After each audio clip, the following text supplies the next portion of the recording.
Welcome in the latest episode of 5 on the Floor on the 5 Reasons Sports Network. Thank you for joining us.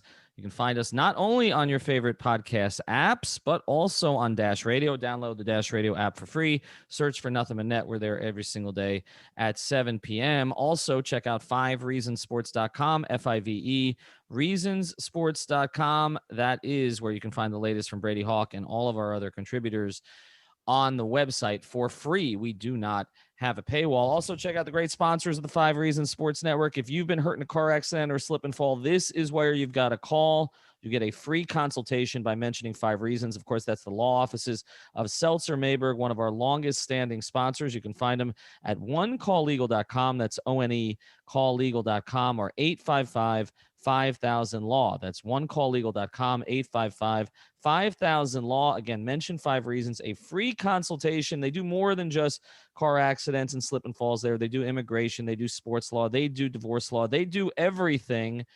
And they got 24/7 availability, so they'll make sure you work directly with an attorney to get the compensation that you deserve. So reach out to Eric and Mendy and David and Cassandra and everybody down there at the offices. Joe as well. Again, they just started a sports agency down there. So if that's something that interests you, reach out to them for that as well. Again, it's onecalllegal.com, O-N-E calllegal.com, or 855-5000-LAW, the law offices of Seltzer Mayberg. And now, tonight's episode. 1, 2, 3, 4, 5 on the floor. Welcome to 5 on the Floor, a daily show on the Miami Heat and the NBA featuring Ethan Skolnick with Alex Toledo and Greg Sylvander, part of the 5 Reasons Sports Network. All right, Ethan Skolnick back on 5 on the Floor. Here's today's floor plan. We got Greg Sylvander. We got Alex Toledo. Make sure that you check out the YouTube channel. We got a ton of stuff that's going on there every single day. Brady Hawk has 2 new videos up. The one today actually was about Goran Dragic's effect on the offense. So check out Brady's breakdowns there as well. Also the good, the bad, and the ugly with Jonathan Ramlakan. That's on there after every game. And we'll get a new one from Marco Romo, who's been banned from Twitter, but not from our YouTube channel. Hopefully he's back on Twitter soon. He's doing Know Your Enemy. So I'm sure we'll get one on the Utah Jazz up there tomorrow. Free Marco is right. Let's get to we're going to do a narrative-based topic today. We've been doing a lot of X's and O's stuff, trade stuff, transaction stuff. If you want the transaction stuff tonight, make sure you check out Clutch Corner. That's going to be up there. Alana, I'm not even going to mention Adam's name. I just did. Alana Royal, I guess, is making a comeback. Michael Christian, they're all on the YouTube channel tonight. So make sure you check out Clutch Corner. I'm sure they'll be slandering me. Maybe Greg a little bit, probably more me. But let's get to the narratives. And the Bobby Marks pod. And the Bobby Marks pod, which is one of our highest flying pods we've ever had. So that is all still relevant, everything that Greg and I talked to Bobby Marks from ESPN about the other day. But here's the narrative-based pod that we're doing tonight. I was listening today. I don't know why, but it was on in the studio that was in to First Take. And they did have a Heat segment. But it came after like a 7-minute Lakers segment that I think went through the break, and then a Celtics segment. And Max Kellerman of First Take actually said this. He essentially said, I'm trying to find the exact quote, but basically he was giving the Celtics a pass because the Lakers were getting a pass. And again, the Lakers are getting a pass, I guess, because Anthony Davis is out. And so they're struggling without Anthony Davis. The Celtics are getting a pass for reasons I really can't understand, I guess, because Marcus Smart is out. And it sort of raised the question on our string, why didn't the Heat get a pass with the national media? I mean, the Heat are now, I'm not saying that they played great the whole season. We've talked about it ad nauseum, but they're 12-8 with Jimmy Butler this year. It seems to have been forgotten that Jimmy missed as many games as he did, and not just Jimmy. Tyler Hero, Goran Dragic, 2 of your other, I would argue, 4 most important players on the team, and the rest of the team going in and out with COVID, where you're playing 8 guys some nights. Greg, I know we're sensitive to this, but is there a double standard? Sensitive? Me with Miami Heat stuff? Never. Come on. So I actually think a little differently on this. I actually think the Heat have actually, from a national perspective, not really gotten much heat, honestly. I think that most measured thinking individuals out there whether it be Windhorst or Sedano or any of the national heads that you want to reference. I mean, obviously there's the really overt talking heads that just say ridiculous things. Nobody's really written off Miami, I don't think. I think it was more the internal fan base that kind of got to that place. And maybe even us to a degree needs to like look in the mirror in terms of where we felt the team was heading and were we dissecting things too much. I don't see the national media necessarily not giving us a pass, but I will say this is that I just don't think that they considered the Heat a contender from the get-go, no matter what. And that's a different conversation. That's more about that they thought that there was a fluke, healthy or not. And, you know, that's like a totally different, you know, avenue that we can go down eventually. Yeah. I mean, Alex, is it the ambivalence, I guess? I mean, maybe I'm overreacting here to the way it's being handled now, because I guess maybe the real issue was sort of the ambivalence and dismissal of the Heat from the very beginning of the season as bubble flukes. And so it's not even like not giving them the benefit of the doubt. It's like you're not even, as Greg says, you're not even really talking about them. Like you don't even really, I'm not saying you, I'm saying the national media didn't even care. Yeah, I thought that was a good point that Leif brought up there. One that I hadn't really considered is that, I mean, obviously we talked about that narrative before, but you know, the fact that a lot of teams kind of didn't, I mean, a lot of analysts didn't really believe that this Heat team was going to be a contender again this year, thinking that last year was just kind of, you know, lucky and based off the circumstances or whatever other argument they want to make, that's just kind of made them easier to ignore at this point when they've just been under 500 throughout the whole season. They were missing their best player for, you know, a huge chunk of the season. And like, it was just kind of easy to ignore them. A lot of other teams got the airtime. And I think that's basically what happened. And then like you were saying on the Bobby Marks pod, like teams made those all-star votes 2 weeks ago. And I think that's kind of what happened. Like Jimmy and Bam hadn't really had that resurgence yet. And all of a sudden silly. They're hold on. This is the best part though. Now they're back to where they'd love to be, the underdogs. The Heat are back in that underdog mentality. And I think that's where they're comfortable. And now you look at the standings, they're not that far behind these other teams. They're really not. That's a really good point. I do think that's a more comfortable place for them. I think that they, you know, these are a lot of guys who we talked about it last year who were not heavily regarded or highly regarded. I mean, whether it's Jimmy Butler as the 30th overall pick who had to go to a junior college, or Duncan Robinson who went to Williams College and was undrafted, or Kendrick Nunn who was discarded by Golden State after going undrafted. You go up and down the roster. Bam and Tyler, there was a feeling that they were drafted too high. All down the line, this has been a group that kind of had to try to prove themselves at every stage. And you're right. Maybe they did become a little entitled. I think. I don't know if that's what you're saying specifically, but I do think that they kind of lost that edge, right? That edge of being underdogs. When you get to the NBA Finals, you're no longer that. Even if the world doesn't think you really belong there, you're still the last team playing against the Lakers. And I do think it got in their heads a little bit. And so I do think that this is a more comfortable place for them to kind of be coming from behind. I've always said, like, Jimmy plays better in these circumstances. Like even in the NBA Finals, like, you know, when they fell behind, you know, he felt like he had to do everything. And I feel that way with Bam too. Like when Bam doesn't have anybody else, that's when he kind of looks around and is like, okay, now I need to do it.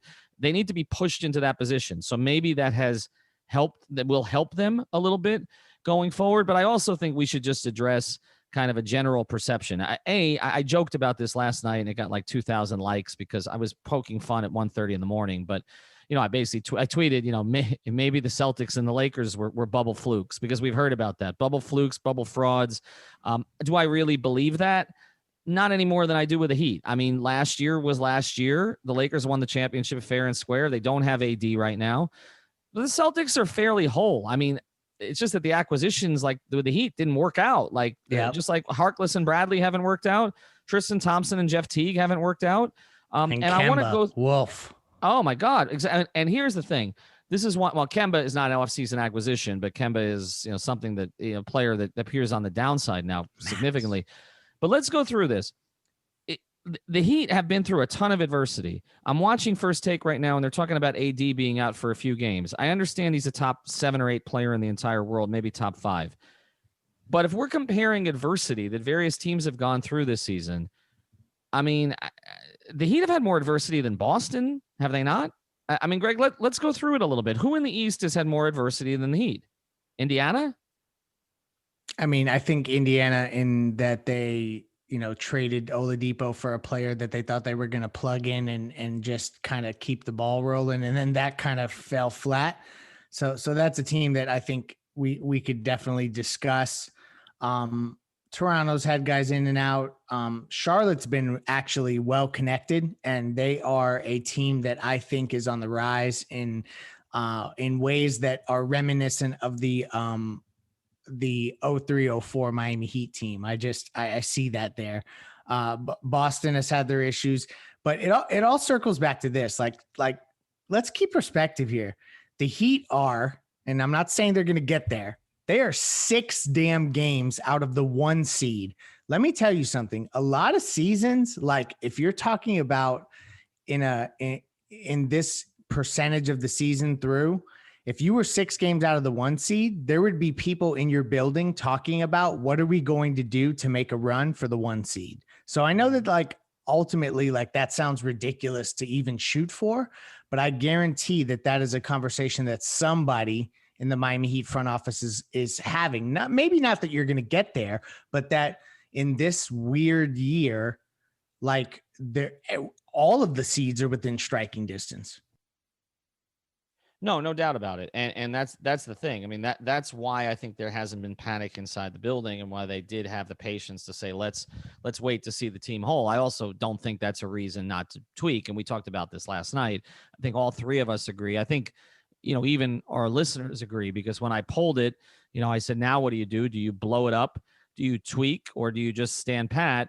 It was about 88% were in tweak mode, which is in the middle, which, I mean, tweaks can mean a lot of different things. Tweaks can mean going out and signing Boogie Cousins, who was officially released today, or passed through waivers. And tweaks could mean making a trade for Victor Oladipo. I mean, there's a wide range for tweaks, but it feels like fans are not really, as much as we talk about how fans are polarized and fans are extreme. In this particular case, it feels like most of the fans that are interacting with us are actually a little bit closer to the middle. They think the team is good enough to compete. They kind of want to see a run like last year, but they know the team is not good enough. Now, I do want to go through this, so Alex, because we talk about the teams that are at the top and whether or not they've had the kind of adversity that the Heat have had, right? Okay, so the Sixers have played 32 games so far this season, okay?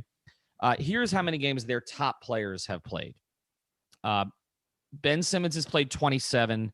Joel Embiid has played 26. Tobias Harris has played 29, so he's missed 3. Danny Green, who, for what it's worth, I mean, he's shooting 38% from 3, has played all 32. Seth Curry, who had the COVID situation, has played 24. So their starting lineup has played, between 24 and 32 games out of the 32. Tyball's played 29. Maxi's played 29. Shake Milton's played 24. Dwight Howard's played 32. So they've been pretty full. Okay. Now you go to Boston, which is another team that was projected to be up there, and it's a little bit more, right? Tatum missed some time, right? But who else though? I mean, Kemba had an injury, but we knew about that one. I think Tatum missed a comparable amount of time to Jimmy, if I have that right, maybe a little bit less. And I know Marcus Smart's been out for the past few games, and they don't. Tatum played. I just looked it up. Tatum played 27 out of 32. They played 32. Okay, so he's played 27. Jalen's played 30. Right. But no, I think that they're obviously worse off without Marcus Smart too. But no, your point is, I think your larger theme is going to, it's going to be correct, and that the Heat have just struggled more with all the negative circumstances that have come this season in the COVID season. And like, as far as when you're talking about the East contenders, right, I think they have had it the worst. And like, other teams have had stretches here and there, but when your best player is out for such a large portion of the season, and then not to mention all those games where you just had 8-9 man rotations, it was way too many of them. And honestly, like, I don't think anybody has had it that close yet. No, I mean, I think when you look overall here, Marcus Smart's played 17. Okay, so he's missed some time. Kemba has played 16, which is half. Tristan, I mean, I don't even know if this is a good thing, but Tristan's played 30 total. He started 25. Tice has played 30, and Jalen's played 30. So, I mean, they've missed essentially. Smart and Walker have missed half the games. Okay, so there is some adversity there. Now let's look at Milwaukee. Okay, because Milwaukee's a team that I think they started 39 6 last year, right? But they were healthy last season. I mean, they had their core rotation, for pretty much the entire season, right? They haven't now played 32 games this time. They're 19-13. They didn't lose their 13th game until they played about 70 games last year. Okay. But here's how many they've all played. Giannis has played 31 and Chris Middleton's played 32. Brook Lopez has played 32. DiVincenzo's played 32. Okay. So 4 of their 5 starters have basically played every game. Drew Holiday's played 23. So he's missed 9, most of them recently. Their bench, Bryn Forbes that they brought in has played in every game. Augustine's played in all but 1. Connaughton's played in all but 3. Portis has played in every game. Torrey Craig missed half the time. So even at that one, Greg, I'm not afraid of Milwaukee. I don't care what they've done and who's played and who's not played. Bring Milwaukee on in a first-round series. I'm not afraid of them. Yeah, well, I'm with you on that. Okay, and I think the Heat feel the same way about that. I know I'm sabotaging your segment, but I just had to. But it's not. But it's true though, right? Drew. Okay, Drew is the big addition, and he has missed time. But Giannis and Middleton are the 2 biggest pieces, and they've both been there. Whereas the Heat's 2 biggest pieces, Bam has been there, but Jimmy has not. You can argue Dragic and Hero are pieces 3 and 4, right? So if Drew is piece 3 for Milwaukee, Dragic has missed more time than Drew has. Hero has missed more time than their 4th guy has. So again, from an adversity standpoint, again, this is not excuse making for the Heat, but it's trying to put some of this into context.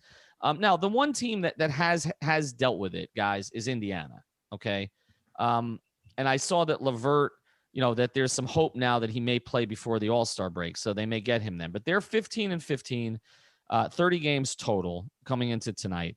Sabonis has played every game after missing out in the bubble. Brogdon's played every game. Justin Holiday's played every game. Turner's played all but 2. McDermott, and McConnell, who play off their bench, have missed 1 and 3 respectively. Aaron Holiday's played every game. Oladipo played 9 games, and then they flipped him for LeVert, who hasn't played. And TJ Warren's played only 4. In your view, is that comparable adversity, Alex, to the Heat, more or less? It is comparable. I think that's the only team that comes kind of close to the Heat. And when you're just talking about the negative circumstances, but I just don't really even consider the Pacers in that same class of teams as other ones that we're talking about. Shout out to them, props to them for keeping it together despite all the circumstances and having a higher record than the Heat and being 500 in the East has just been kind of, frankly, hard to come by when you deal with these circumstances. But honestly, I don't really look at the Pacers and see them as competition. I think that's a team that is going to stay where they are, and I just don't think they have much of a ceiling outside of the first round. 33 games for Toronto, including last night. Okay, here's their situation. Now, first, they have one bit of adversity that none of the other teams have, which is that they're not even playing at home. And I'm not talking about for their fan base. I'm talking about they can't even go home. They're stuck in Tampa. They're playing in better climates in the winter. Well, that is true. I will agree with you about that. No question. Although and they're trading Kyle Lowry. Exactly. Well, yeah, that's true. All right, but let's get to it. Van Vliet, every game. Boucher has played in every game. Siakam's missed 3. Anunoby's missed 11. Norm Powell's missed 2. Lowry's missed 7. I'm just doing this subtracting here. Terrence Davis, a piece off their bench, plays a little bit. Has played all but 6. And that's pretty. And Aaron Baines, they probably haven't wanted him to play that much, but he's missed 3.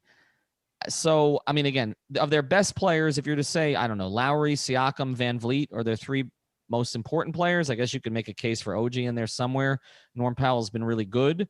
But of their the 3 players we talk about, they've missed a total of, 10 games between the 3 of them.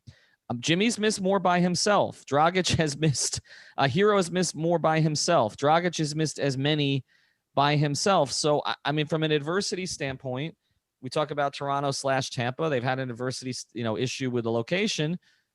The Heat have had more adversity than them, correct? Yeah. Is that fair? It absolutely is. I mean, I don't see there's just not many teams that have been faced with what Miami has. I mean, it's no question, even like Utah, who we're going to see come into town, they've had very little adversity, and it's just reflected in the standings, and it's just going to make for an interesting second half. And I think some of the teams that we think are contenders are going to be in interesting matchups where they're the lower seeds, and we're going to see it unfold in the East. All right. The last one we're going to get to here in a second, and then we'll go to the West a little bit, is Brooklyn. But before we do, I want to tell you about another great sponsor of the 5 Reasons Sports Network. We're actually going to be doing an event with them fairly soon. It will be COVID careful. I can promise you about that, but we'll have more details about it. It's our friends over at Biscayne Bay Brewing. This is the only independent brewery in South Florida. They're currently building a tap house in downtown Miami, right down the street from the arena. So you can just envision what that's going to be like once we get to better days here and we can actually start holding big events there. Hopefully that is not too far off. But again, in the meantime, we've got something coming up a bit smaller next week, which we'll tell you about here on the podcast. This is the official beer of the Miami Marlins and 5 Reasons Sports. So get Marlins Lager, the Miami Pale Ale, Tropical Bay IPA, and the Pastime Pilsner. Get all of them at your local Publix. You can find them on the website at BiscayneBayBrewing.com. Check out the Twitter feed. It's one of the most sports-friendly Twitter feeds you'll find for a local business. They're really into it. It's at Biscayne Bay Brew. And again, they're building that tap house right there in Miami. They support us. Please support them. Tag them on social media. Show that you're drinking them. Get the word out. It's great beer. I got a bunch of it here. And we're going to have an event with them coming up next week. All right, let's get to the last one here. The Nets. I guess you could argue that they've had a tremendous amount of adversity, guys, because they haven't had Durant. The Harden trade came later, so they had to integrate a player. But then again, gosh. They had, well, I know, but they had Kyrie disappear for 2 or 3 weeks just because he kind of felt like it seems like. But I know, Greg, you're not going to buy this because why? Because when you have 3 of the top 20 players in the league, it's hard to make an argument that you've got adversity. Yeah, I mean, at least from the standpoint of that they are they're kind of figuring out who the surrounding pieces are. I feel like certain guys have stepped up. Joe Harris has been awesome. I saw that somebody voted him for an all-star reserve as I was looking across the ballots there. I think it may have been Ernie Johnson, maybe. Wow. And so I just feel like ultimately they're a team that, yeah, they've had issues with integrating new talent, but what a problem to have. And also, managing Kevin Durant's injuries and just making sure that he is tracking well. Oh, what a problem to have. And then obviously Kyrie has been in and out, but when he's been in, he's been good. And ultimately I think they're shaping up to be a real threat in the East. The defense is still up for grabs there. And this is the other thing with them that I'm just going to say, and I know that we're sticking to who's had adversity and what, but I'm really looking at this at a lens of like, what does it mean for Miami? And I just don't see a series where Jimmy and Bam walk into, and Goran specifically, and to a lesser extent, Tyler walks into a series against Brooklyn and is in any way shook or intimidated, and bring them on.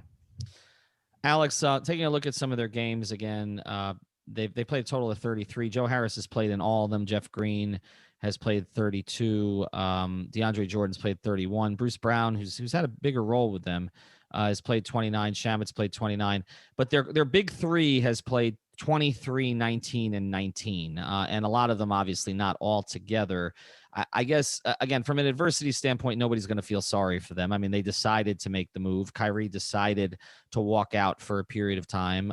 So, I mean, it's more on them. It's not stuff like they've hit an iceberg like the Heat did so many times this year, where every time you felt like everybody was getting healthy, somebody else went out. But with that being said, I mean, how do you view their potential, Alex? I mean, we haven't seen the 3 of them all that much together.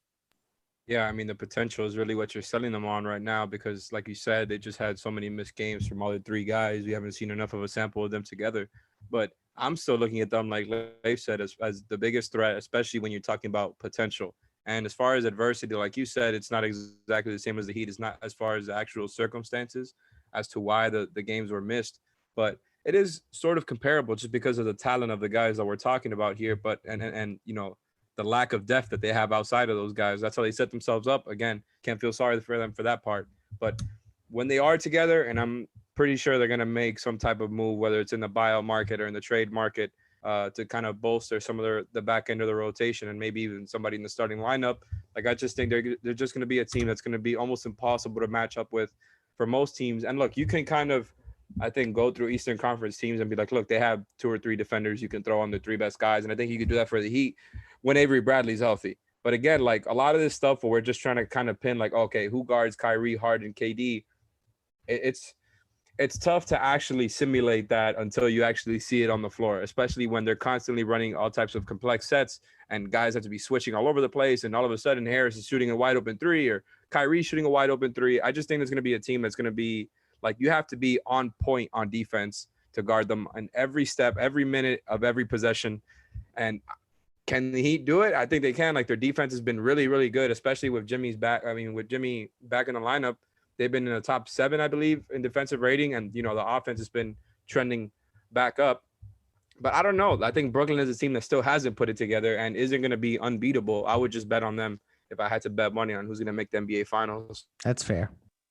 I don't want to go through the entire West, guys. I just want to make one point. You talk about, you know, teams that have played well this season, that have had continuity. And this is why, to a certain degree, like I've always said, this is more of an asterisk season than the last one. Because you take a look at the Utah Jazz right now, and I don't want to discredit what they've done. They've been great. They blew out the Lakers the other night. They come in here, obviously, on Friday. They blew out the Heat. They're extremely well coached by Quinn Snyder. They have a lot of really interesting parts. They're very good defensively, anchored by Gobert. They've got an elite scorer in Mitchell. Conley has found his kind of, you know, borderline all-star form. He's shooting 42% from 3 this year. They're basically the best 3-point shooting team in the league. Bogdanovich hasn't missed a beat. Royce O'Neal has become a very good a lot more threes. Yeah, but Clarkson's been a 3-point candidate. But with that being said, I'm looking at a 6-man candidate. I'm looking at the games played here, okay? 32 games. O'Neal, 32. Bogdanovich, 32. Gobert, 32. Clarkson, 32. Niang, 32. Mitchell, 30. Favors, who came back, 30. Inglis, 28. Conley, 26. I mean, like I said, a lot of this season, guys, is about how good you are, and a lot of it is just if you Jazz are COVID the Sixers. And injuries, right? I mean, isn't that a big part of it? And the Heat are going to win tomorrow. So just write that down in whatever book y'all are keeping scoring. Wherever you're writing Leif's takes and which ones he's right about and wrong about, write that down. Well, which is more important, guys? Which is more important this year? Is it being good or is it being lucky? Healthy. Yeah. It's always better to be lucky. Always. No, I think that's fair.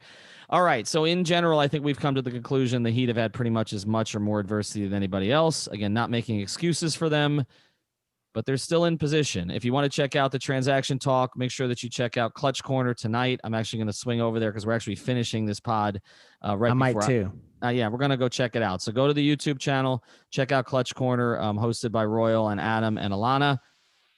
Check out our sponsors, Seltzer Mayberg, OneCallLegal.com, of course, Biscayne Bay Brewing. Have a good night. Thank you for listening to the 5 on the Floor on the 5 Regional Sports Network.